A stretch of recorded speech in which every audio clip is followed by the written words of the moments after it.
Hey guys, what's up? This is Swift here, and today I have a rant PSA kind of video about Apple products and where you purchase them, be it from Apple directly or is it from a reseller or a third-party retailer, exclusive retailer, so on and so forth, right? So here's the thing, right? A friend of mine recently, as in like just earlier, a few hours ago, purchased an iPhone from a retailer, right? So not Apple directly, but a retailer that was authorized, right? An authorized dealer. So the thing is that when you purchase a phone or whatever, you have to check on the spot, right? You have to check to make sure that, hey, you received the product in like perfect condition and whatever, right? Or if it's working or not, it's easier to check. So the problem then is that sometimes you can't really check everything so clearly, right? Given the condition at the store, given the circumstances, maybe you're excited to buy and just get home and use it, things like that. Sometimes you will not be able to see everything for what it is. So what happened was that she purchased an iPhone 8 Plus, and you look at this. So on first look, it seems, yeah, everything's fine. I think you can see that really, the problem there.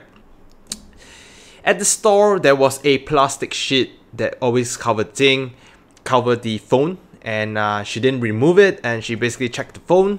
Everything is fine, working condition. She went off of it. As soon as she went home to pull off the sticker, the plastic piece, you can see that you notice that there is this marks here. It's absolutely horrendous, right? Yeah. You can actually see it so clearly now. So what they call this is a cosmetic defect, and according to the retailer, they don't do anything about cosmetic defects, especially at the point when you step out of the store. They cannot do anything for you anymore, and that's the problem when you're purchasing from a dealer rather than Apple themselves. We went to the Apple store here in Singapore. They have one main store only. That's the Apple Orchard Road store. And basically, you might know this or you may not. And so probably this video will be informational for you. Is that they don't really care about dealers and where phones or devices that you purchase from third-party dealers or rather authorized dealers, telephone service providers and things like that. These are like a separate thing altogether. Whatever you want to deal with them is their problem and not Apple's. So bringing this and showing them this particular condition to them, they basically tell me that they cannot do anything, but they can send you for a warranty repair because obviously it is due in the warranty period. But this essentially means is that, what this actually means is that I'm here spending $1,000 and I'm getting nothing but an empty box, right? And that's the problem, right? And so I guess what I want to say is that for people out there that are in countries where you do not have really good retailers, for example, Amazon. I know there are people that have bad experiences with Amazon and so on and so forth, but my God, when I deal with Amazon, they are like one of the best experiences I have in terms of customer support.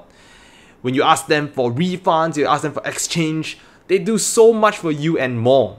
Not for the cases like retailers here in Singapore, right? They don't give a shit about you, and you have to do your own due diligence, right? If you happen to not see the imperfection, right, that is your own fault, right? And they have nothing they can do about it anymore, right? I'm not too sure if I am able to bring this up any further with higher management or anything like that, but I do know of cases like this where it also involved Apple products. Unfortunately, they probably have their own restrictions and constraints. They always will just refer you back to Apple themselves, and Apple themselves, when you purchase not from Apple directly, they refer you to a different channel altogether. Customer support for the purchase itself is non-existent because they do not cover it, especially because you purchase it from a dealer. It makes sense, right? It technically is logical, but hey, this is a defect with your product. Maybe you can do something about that. But otherwise, I guess at the end of the day, if you can purchase your device at Apple directly at the same price, right, then please do purchase from Apple directly rather than a authorized dealer or whatever, right? Especially, let me say again, especially when you're in countries like here in Singapore where retailers aren't that friendly, right? And that's the whole problem, right? So I guess that's all I want to say. It's just like a rant. It's just like a PSA.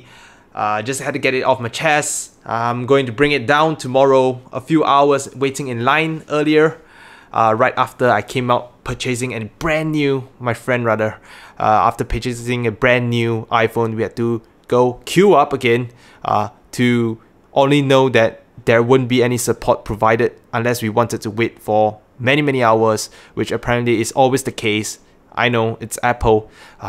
So I'm going down again and I'm going to queue up lesser than a few more hours to try to get this fixed, which probably won't be done until a week or two later, because what they tell me was that this phone now, as it is sold by a dealer, it has to go straight into repairs. There's no such thing as exchanges. There's no such thing as one-for-one change. Even if it's purchased a minute ago, there's no such thing as long as you go from a third-party route and not directly to Apple. They cannot do anything about the purchasing process, right? So that's just my bet, and hopefully if you happen to be in such a situation, do know that this is normal. It is technically logical, but yeah, so do have these kind of considerations, especially when you're buying an Apple product. They don't really treat their dealers that well. That's all. I'll see you guys again when I see you.